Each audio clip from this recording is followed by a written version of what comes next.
Hi, everybody. I'm going to get started. Welcome to today's webinar on reducing stress. I'm going to ask people that may have comments or questions as we go along to please use the chat box. The chat box should be open for everybody. And go ahead and ask whatever questions or make comments, and we'll share them as we go along. And there'll also be an opportunity at the end to ask other questions via the chat box, or we can, if there's enough interest, we can open it up. So my name is Nuala Wheat, and I work at SUNY Upstate Hospital. I do a couple of things here. I'm a marriage and family therapist, and I work with the adolescent and young adult HIV program. I also work with the Upstate PrEP program and the LGBT primary care services program. So I kind of do similar things across a couple of different programs. Gives me an opportunity to work with a lot of different folks, which is really fun for me, and hopefully deliver great services that are needed in the community. I don't have any disclosures at this presentation. So we have three different main goals that we're going to be working on today. First is to understand the presence of trauma and stress. So I'm going to work with some definitions of trauma and stress and kind of give some examples of what that might look like in real life for folks, and then talk a little bit about some common symptoms and signs of stress and anxiety. Some things that people might be aware of, some things people might not be aware of, but just to kind of, so we're all working from the same definitions of things. And then lastly, talk about maybe this is the part that people really come for with this talk, is to talk about ways to manage the stress and anxiety, and to give some concrete ideas and some resources that folks can use both for themselves and in helping other people to manage their stress and anxiety. So let's start with some definitions. So the first is a working definition of trauma. And one of the reasons I like to start with this definition, because my experience when we talk about trauma is that many people think of trauma as an event. So it might be, for example, a car accident or something that happens in a specific time period. I like to use a broader definition of trauma than that, because I think in actuality it can be, for a lot of people, a series of events or recurring, episodes or themes for them that over time, and sometimes we don't even label them as traumatic events, but over time they can lead to the same sorts of distress that a single event, like for example a car accident, can lead to. And really the big piece of the definition is that we have lasting negative effects from this event or the series of events. So that's what we're talking about when we're talking about trauma. And you may have already also heard about talking about cultural trauma or historical trauma, which is even broader definition. I think can be very salient for folks, and speaks to a lot of what's going on right now, that trauma can even be across generations, or it can be across families, it can be across cultural experiences too.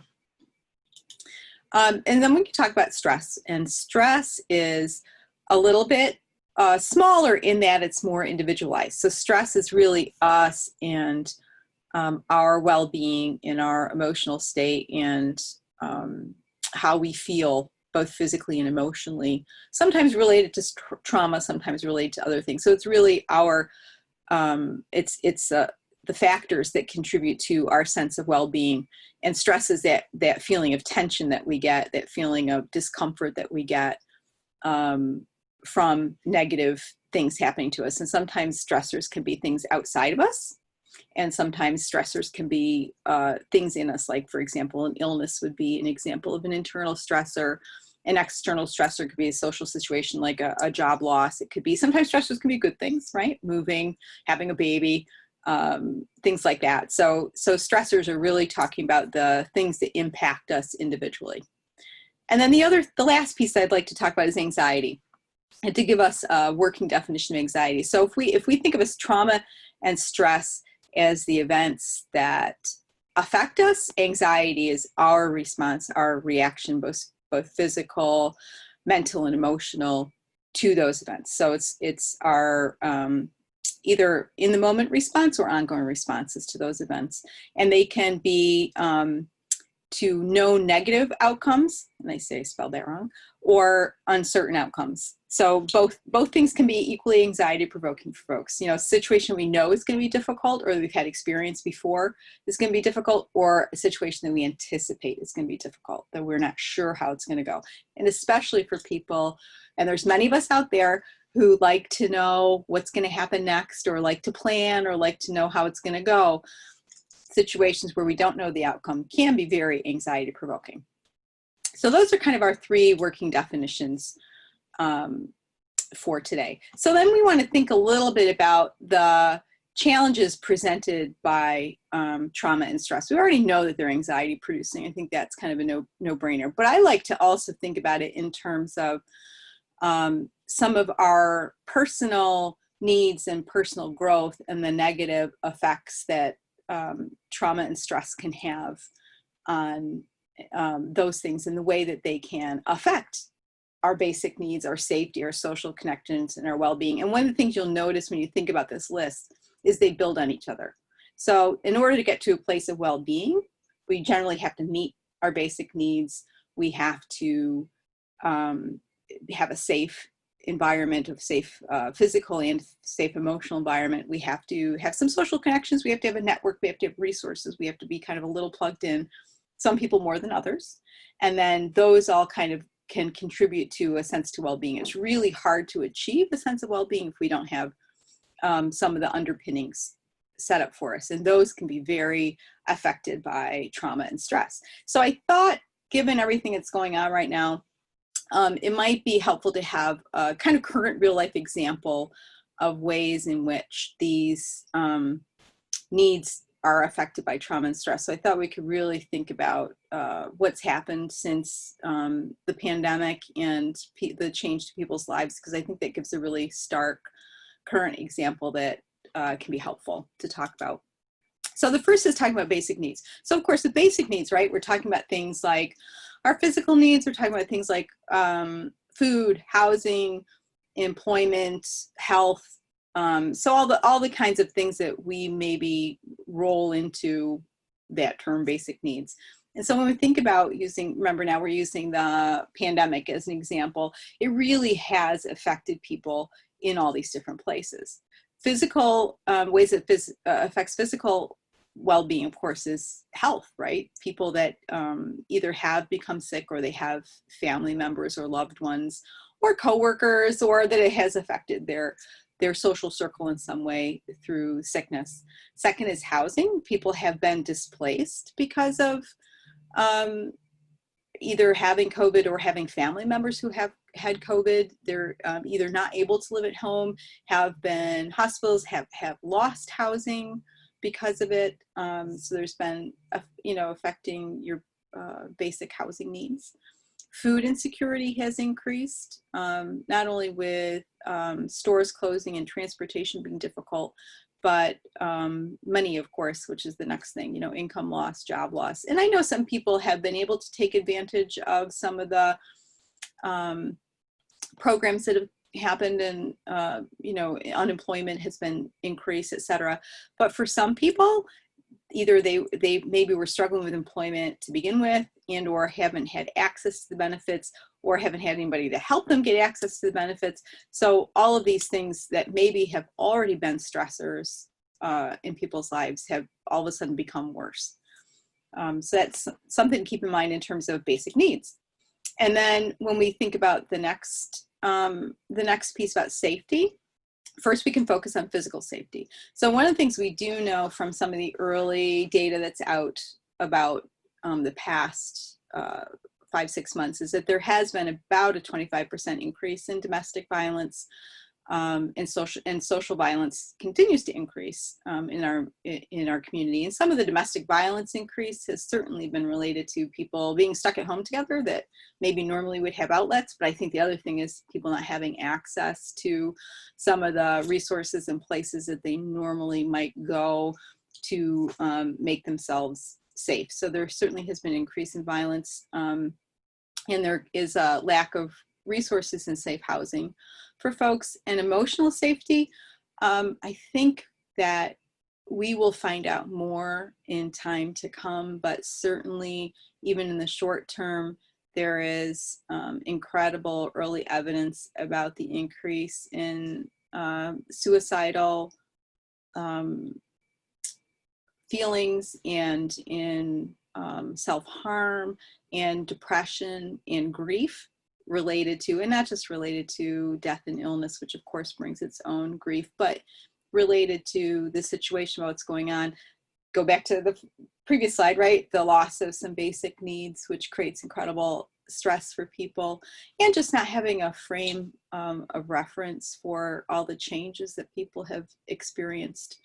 And again, we're going to look at the lack of resources for emotional help, although there have been some things added in, but you have to kind of scour to find them a little bit. I mean, there have been some added mental health services through the state that have been really helpful, but if you don't know where to look, you're not necessarily going to find those very easily. And then when we talk about being connected and social belonging, we as humans really need social connection, and we thrive on social connection. Again, different people to different extents. But one of the huge changes with this has been the social isolation that people have experienced. Excuse me.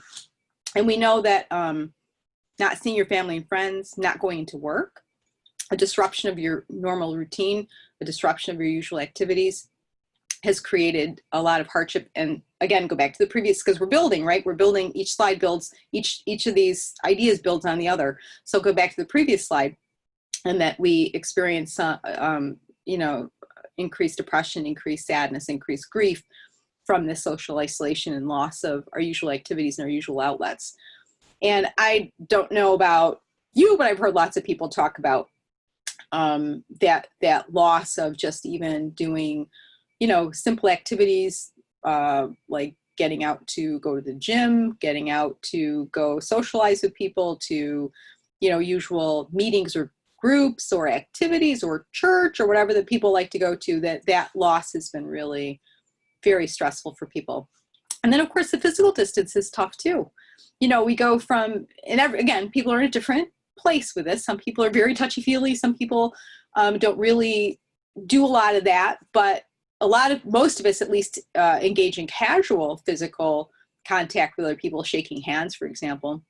And that's been an incredible loss. And we can't see people's faces anymore, unless you're in the same family or social situation with folks. Generally, people out in public are wearing masks, and all of a sudden we can't even see people's masks or connect with them based on, kind of seeing their face. So that's been a big change for folks. And then kind of last, we talk about our own feelings of well-being. And I've heard so many people talk about, these are strange times, or, we're in uncharted territory. And that is very uncomfortable for most people. We don't feel good about not having a frame of reference, not having experience, not being able to be prepared, not knowing what to do next. We kind of scrambled a lot at the beginning, and then they're slowly putting things back together. But there's also this idea that things are not going to be the same. And I don't have a map for that. I kind of understood how to do things before, and now I don't. And that can really shake self-confidence for a lot of people. And we don't have a check-in anymore to know, like, what I do, is what I'm doing okay? How I feeling? Is that okay? Am I normal? Are other people experiencing this? So we're kind of lost a little bit in a place where we don't really know what's going to happen. And that's very unsettling and doesn't really contribute to a sense of well-being. So you can see, so we're just kind of using this as a frame, as an example to say, here's how a traumatic event or series of events, because this has been going on for more than a minute, can really negatively affect those kind of basic things that help contribute to our overall sense of well-being. So, when we think about anxiety, right, we want to think about what is the role of anxiety in all this. So anxiety is really interesting because a little bit of anxiety, we tend to think of anxiety as being bad, but a little bit of anxiety is actually needed and it's good for us. I always like to say it's the thing that gets us up in the morning, right? Knowing we need to be someplace, having a little bit of anxiety that gets us to do the things that we need to do. Too much anxiety is a problem. Too much anxiety leaves us feeling unsettled. It leaves us feeling ill. It can leave us feeling distressed, et cetera, et cetera. And so I think it's really important with this frame that we're creating to be able to connect, right? We want to connect how we're feeling with what's causing it. So I in talking about, we're going to talk a little bit more about symptoms of anxiety, but I want to kind of always go back to helping people understand that part of what you're feeling right now is because of X, right? And in this case, because we're using this pandemic as an example, it's because of the pandemic. And there are people, there's lots of people who are like, when you point it out, they kind of go, oh, that makes sense. I didn't think of it that way. But right there, that helps us to manage our anxiety a little bit better, to understand what the link is between how we feel and what causes it. And it also helps us evaluate whether, we're managing it okay or not. And it helps us, I think, give us some comfort to know that other people might feel this way and to be able to understand if it's quote unquote normal or not. So let's look at some of these symptoms of anxiety and depression. So some of these may be familiar, some may be different, new to you. So sleeping, too much or too little. Sometimes we think about, having difficulty sleeping, especially when it comes to anxiety, but anxiety and depression can also cause people to sleep too much, to the point where they're not getting things done that they need to get done, or they're missing interaction during the day, or they're, maybe you've talked to people who just describe sleeping all day long or never getting out of their PJs. Same thing for eating too much, too little. We often associate anxiety with the loss of appetite, but also eating too much. And I know a lot of people these days have always been complaining about a little bit of weight gain over the pandemic period, partly from being out of routine, partly from being home, partly from lack of activity. So in this current time, that, again, right, go back to understand your cause, to be able to say, like, okay, the weight gain maybe makes sense if we've changed all of our routine. But kind of a weight gain or weight loss over time is a warning sign. Loss of interest in things that you normally like, that's a big concern. So that might be something like a pet, or that you really like to spend time with. It might be an activity that you normally wouldn't miss, but now you just kind of feel ho-hum about it. That's a sign that you're feeling anxious or depressed. More cranky than usual. And all of these, I will say, like the base, it's compared against baseline, right? It's compared against how you would usually feel. What I hear people say is feeling like yourself, right? When you don't feel like yourself. So these are changes from your normal. So crankier than usual, kind of irritable, maybe a little bit snappy, right? Nervous habits. So sometimes it's a great way to be able to tell for yourself or for other people when they might be feeling anxious or depressed. They develop or hurt some nervous habits, or they get worse. And they can be anything from hair twirling to biting nails to jumping legs to cleaning frantically. Like there's different, and again, it's a change from the norm. Feeling jumpy, so maybe having a little bit more of a startle reflex than normal, or feeling more reactive than normal to stimulus. Bad dreams, right? A big change in bad dreams. So feeling like you're having nightmares that are worse than usual, harder to wake up from, happen more often, go on longer. Sometimes people describe changes in the quality of their dreams, that they become more vivid, or they change their perspective. So those are signs that people are struggling. trouble concentrating, feeling distracted, not being able to accomplish tasks, not being able to stay on task. Again, that's different than usual. And self-harm. So it's people that, there's like most things, there's a continuum of self-harm. We often kind of think about suicidal behavior. I would put that over here, and all along the way, there's things that we can do that are self-injurious. It can be anything from cutting to picking to pulling hair to things like that that are self-injurious. And then even on the other, down the other end of it is thinking about self-harm, flirting with the idea about self-harm, or imagining what would happen if I hurt myself or wasn't here anymore, for example. So that's kind of like suicidal thoughts.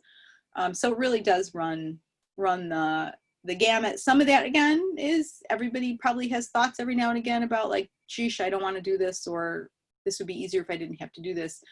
But either thinking about that more often or regularly, and or accompanying it with self-harm behaviors or thoughts of self-harm behaviors, that's a warning sign. So these are kind of just some of the basic, and again, it's going to be very individualized for folks. When do you worry about it, right? So what we're really looking for is maybe not a one-time thing, but it's going to be persistent. It's going to be over time. It's something, it's either anxiety or depression symptoms that, get in the way of what you normally like to do, disrupt your routine.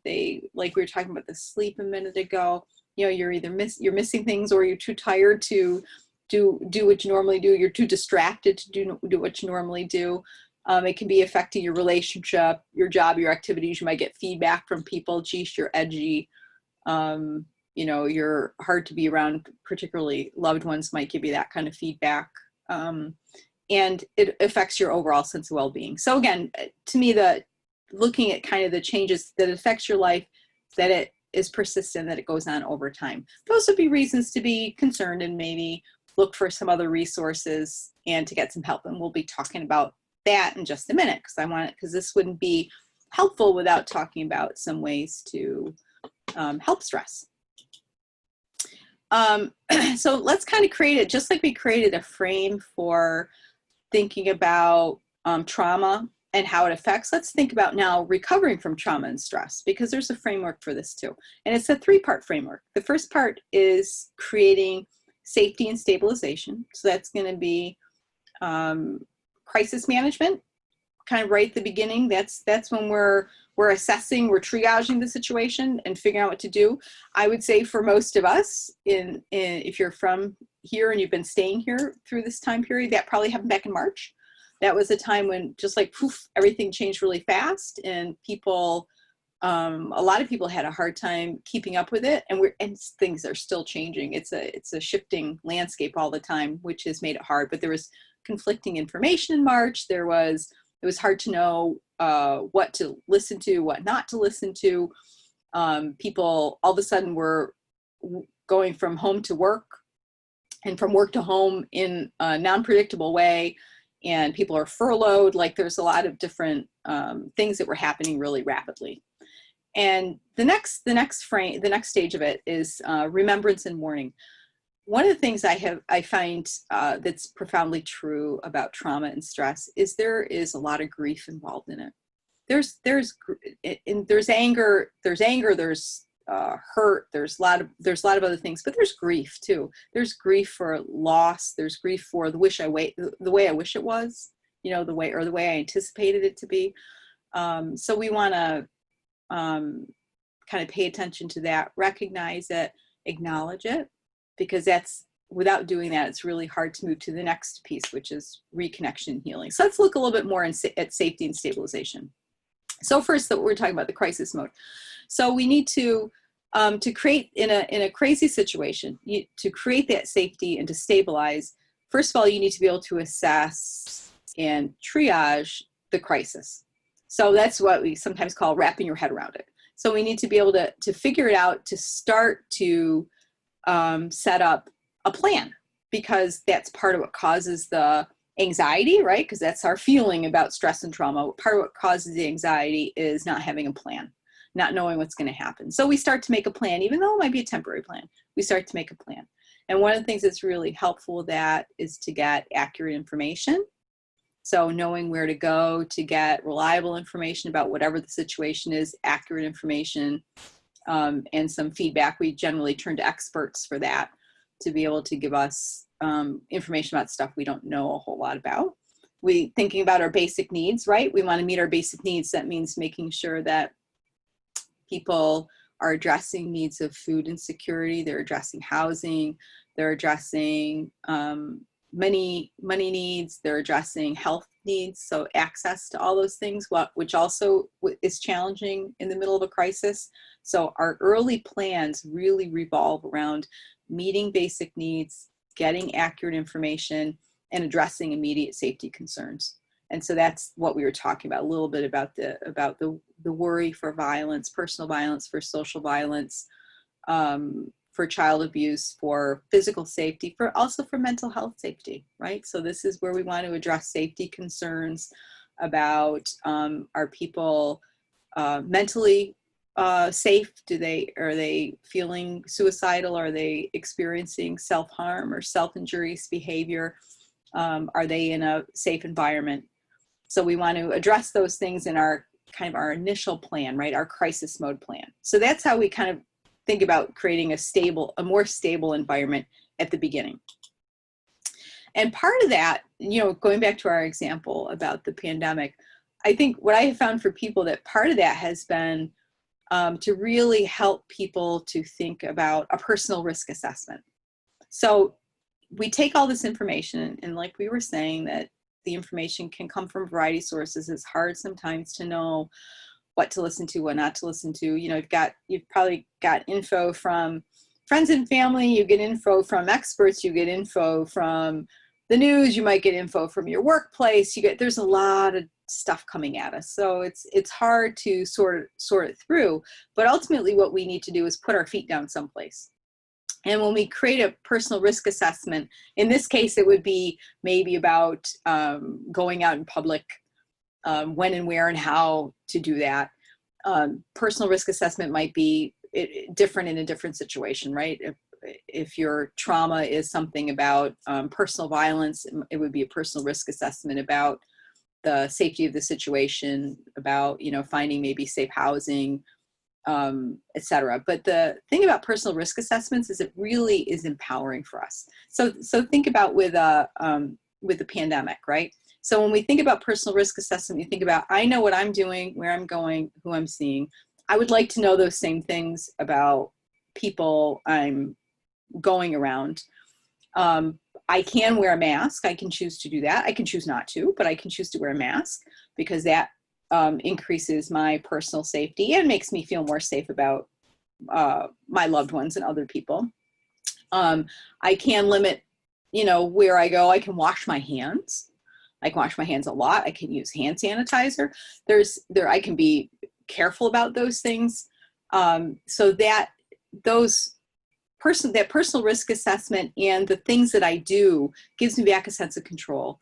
It empowers me, and I have choice in that. And that's kind of what we want to do, is we want to stop the swirl of chaos that comes with trauma and stress in that first kind of stabilization phase. In that crisis mode comes a lot of chaos, and we want to put our feet down someplace. And this is the way I know how to do it. I know how to give back a sense of control, create some choices, and empower myself and others. Now let's talk about remembering the morning. So we know that along with trauma and stress comes a lot of grief. And it's not always grief about direct loss. For example, let's say the trauma of losing a loved one, right? So we expect grief with that, and it's centered around losing that person. But there's also a piece about losing a way of life. And there's also a piece about losing the way we thought things were going to go, the way we thought they were going to be. I never thought I'd end up like this, right? And it's that sadness that comes with the awareness things are never going to be the same. Because maybe it wasn't perfect, but I had figured it out pretty well, and I liked what I was doing, and I knew where it was going. And in this case, there's sadness, I think, over the loss of freedom for people. And we've seen, if you live in Syracuse or around this area, you've participated in crazy fireworks going off almost every night, which I don't mind, by the way. I think of it as a nice summer sound, but also I recognize it's people blowing off steam, right? It's people that's my theory of it. People responding to lots of different things going on. One of them is a loss of freedom. Some of it is anger. Some of it is about not feeling heard. Some of it is about feeling disrespected, and et cetera, et cetera. But I think there's a piece of it. There's a loss of freedom. And I think fireworks, as a therapist thinking about it, fireworks are a great expression of that, because fireworks are free and crazy and beautiful and wild. So it's a great way to express that sadness and that grief and loss. And then we kind of move into where I hope we're moving into now, which is putting things back together and healing. And here's where we really want to focus on, stress management and anxiety reduction going forward, because we've kind of gotten out of that heat of crisis mode. And, crisis mode for a lot of people wasn't all bad, right? I mean, this is where we saw a lot of people doing crazy or fun activities or challenges on YouTube or whatever that they don't normally do. And so they kind of made the best of it after they scrambled for a minute, and then it got old pretty fast. And now I really like to think we're in the healing phase, but I've also seen an uptick in a recognition of anxiety and stress, and where stress management and anxiety reduction is even more important. And we focus on our supports and our resources. That's also how we help heal and how we help pull things back together. And then we make an actual literal plan for reconnection. So it means we recognize that loss of that we've experienced is significant, and we make a plan to not only reconnect with people, but reconnect with a way of life, reconnect with what's important to us. So let's talk a little bit about stress management. I kind of divided this a little bit.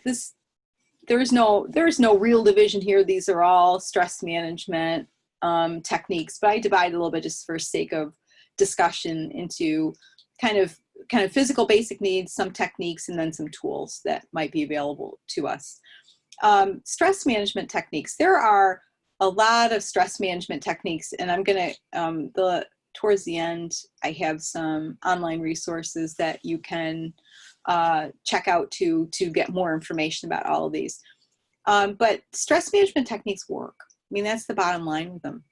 The first thing I have on the list here is breath focus. Sometimes we call that deep breathing, but it's a little bit different than what I think people think deep breathing is. So I will ask sometimes people to demonstrate deep breathing to me, and I'll see somebody do something like this. Breathe up, and you see their shoulders go up, and they hold their breath, and then they down, right? That's not deep breathing. That's actually promotes anxiety, because it's creating tension in your body that you don't need. Deep breathing comes from your belly, right? That's where you can put your hand on your belly over your diaphragm, which is that organ that's right underneath your lungs and helps your lungs kind of move up and down. And then you can feel your belly go out and come back when you take a deep breath. It isn't in your shoulders. And the purpose of that is that it really does kind of slow your system down a little bit. And then you can really focus on the out breath, right? What I notice is people focus on the in breath, and they do this kind of a thing, and then they're holding their breath. And I want to say, what about the breathe out? Because breathing out is when you let the tension out. So kind of that belly breathing really does help in the moment. It's a really good it helps with some of these really help with your body relaxing. Body scan also does that. So body scan is really a systemic way of focusing on some muscles that you might feel are tense in your body. Typically those often are neck, shoulder, hands. People can also feel the tension in their legs.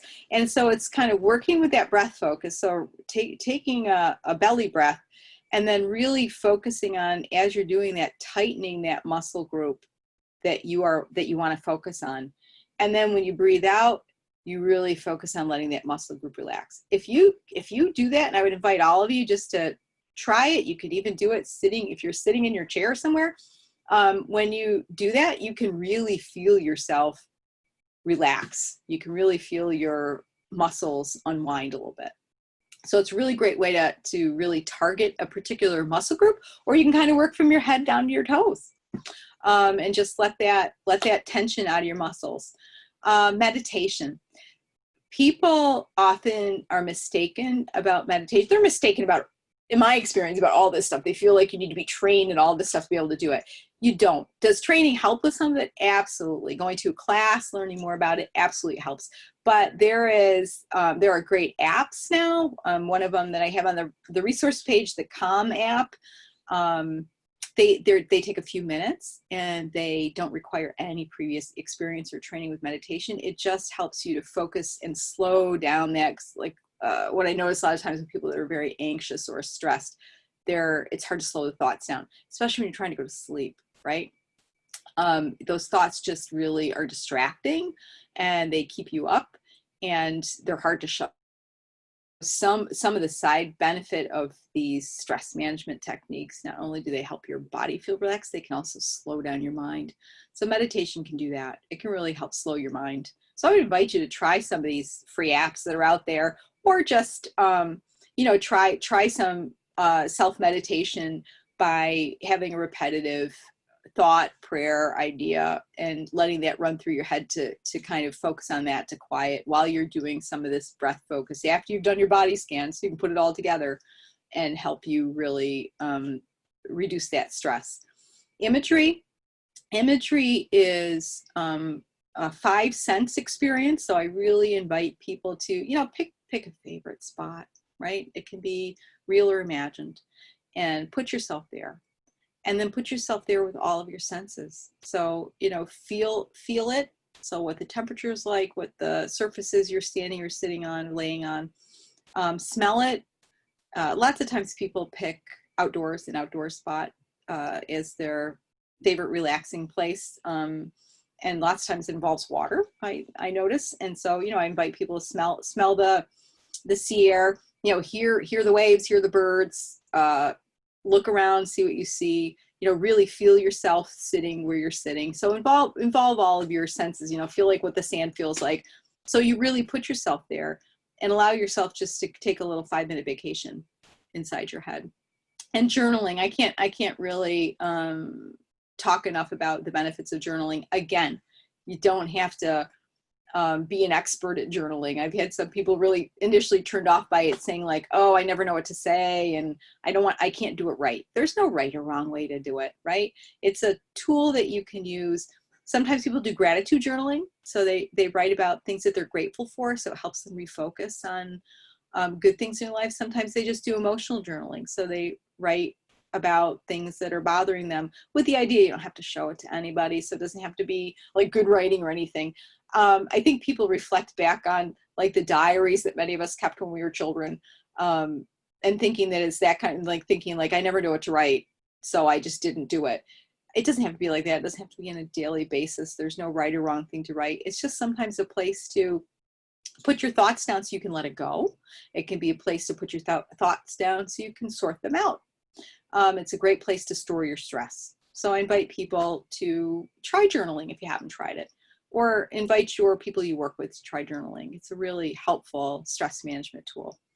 Then the next thing is what I call basic needs. These are kind of really physical needs that we all have that we don't often pay enough attention to. And I'll put a plug here for some of the other webinars in our series that deal with these 3 things. So sleep, making sure you get not only enough sleep, but the right quality sleep so that your body rests. Same thing with nutrition, right? Not just, kind of how you eat, but what you eat and what it does for your body and how to make the most of it so your body gets what it needs.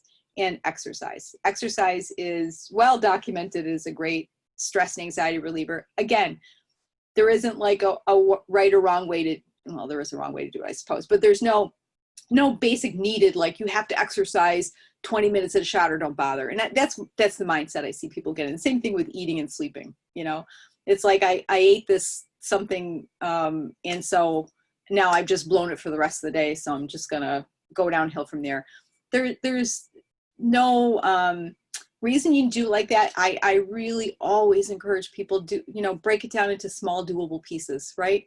So think about everything you do in terms, like for exercise, for example, like walking a little bit farther, walking a little bit faster, taking the stairs. I mean, people say that kind of stuff, but it's true. It helps get us on the right path, to just be thinking about what's good for our body.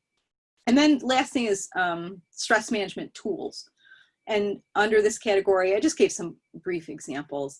Things like yoga, which is really great for stress management. Aromatherapy, also very helpful for stress management. And there are a huge number of great self-help books about treating anxiety, treating stress management, how to, about sleep, about nutrition, about exercise, et cetera, et cetera. So, and lots of great resources online. So there are things out there to help us if we can't really, are having a hard time getting engaged in other ways.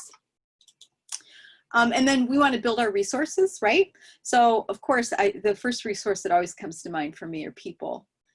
Thinking about the people in our life that are resources, not being afraid to ask for help, not getting stuck in the place of saying, it's weak to ask for help, or I don't want to burden other people, or I don't want to bother other people. My experience oftentimes is the people that are most stressed out, most anxiety filled, and having the hardest time coping with trauma are people that tend to take it on themselves and tend to be the listeners and the fixers for others. So this is an invitation for you to identify your resources, identify the folks in your life who you can, talk to, who you can rely on, who you can ask for help. Seek out counseling.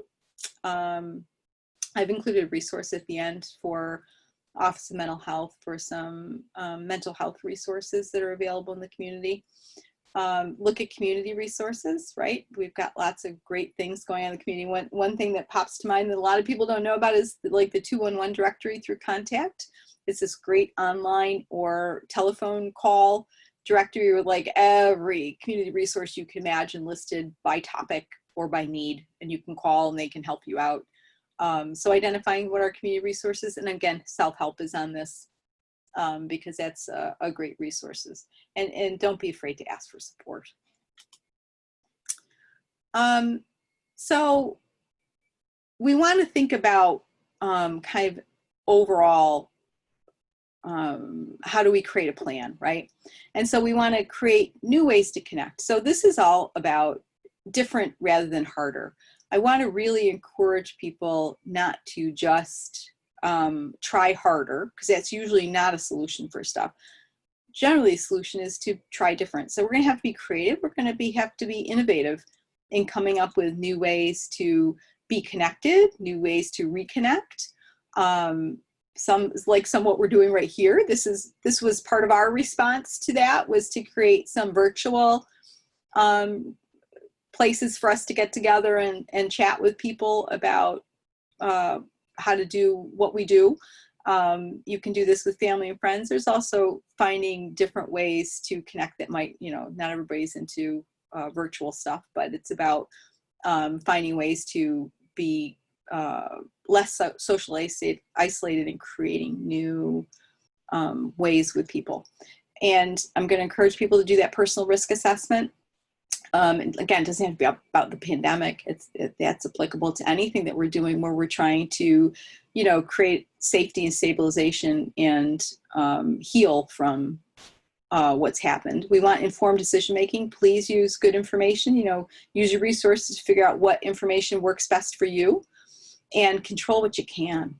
That's always an important one. We oftentimes spend, this kind of connects to the work different, not harder, right? We often we're busy controlling stuff that we really can't control, and we spend a lot of energy on that. And it's very helpful if we can refocus and control what we can. For example, I can't control other people. I can't control what they do. It's a waste of my energy to some degree to worry too much about what they're doing. I can't control what I do, and I can make choices, which is empowering to me, about what I do and how I respond to other people. but but you know, I have to be careful about not putting too much energy into trying to get them to behave a certain way or do a certain thing.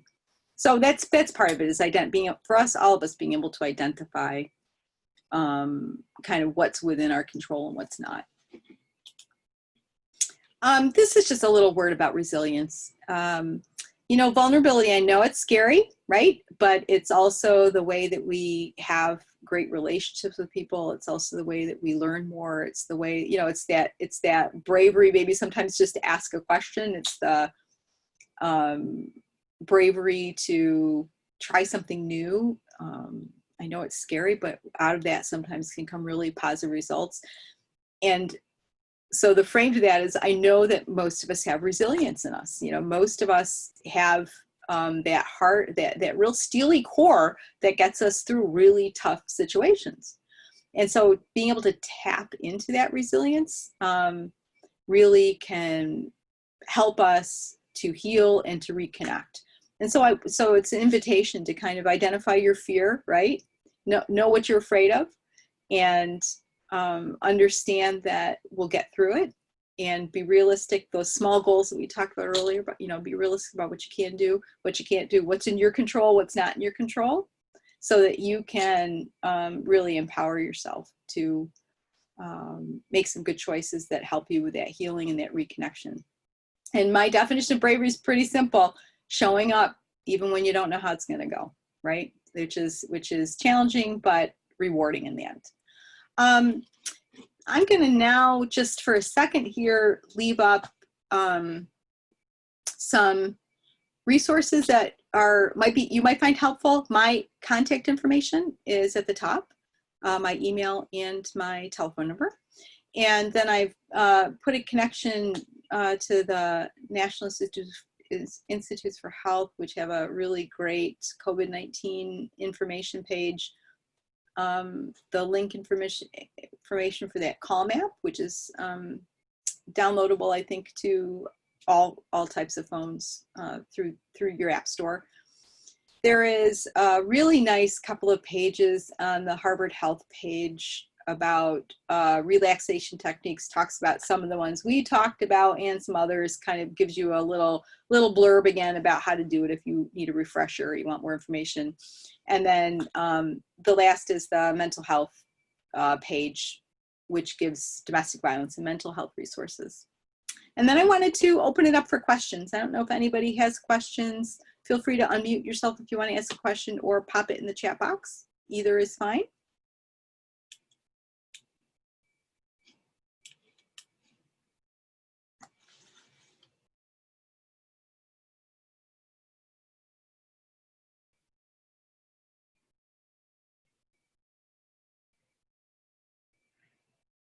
All right, well, it looks like everybody's all set. Like I said, my contact information is there. Feel free to follow up with me if you have additional questions about what we talked about today.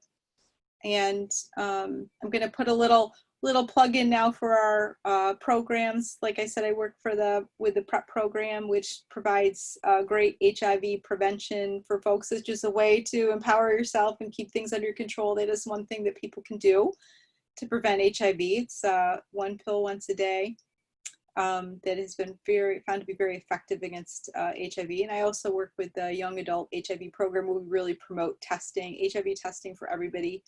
Know your status. It's really another great way to empower yourself and stay in control of your own life. And for people who are living with HIV, taking medication and having an undetectable viral load is a great way to prevent other people from also acquiring HIV.